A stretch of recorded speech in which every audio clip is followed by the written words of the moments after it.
nandito po tayo sa Chula Salon at nandito po, i-interview po natin ang may-ari ng Chula Salon, si Miss Diana.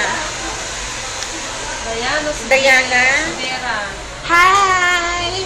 Hello! Hi, Diana! Itatanong lang namin kung magkano yung mga services nyo. Magkano yung magpapastraight ng buhok? Dali, sagot! 1,000 pesos only. Wow, really? At magiging kasing straight ang buhok namin, ang buhok niya.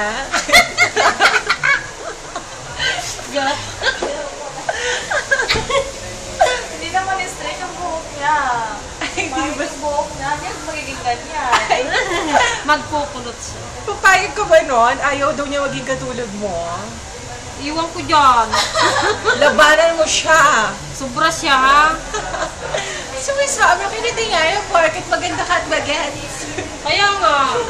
Okay, ganun talaga ako pag Oo, kasi pagiging ano man lang, pagiging kagandahan, pasok pa yan, magiging katulad niya. Pero pag sa buhok niya, di ba, alin na lang.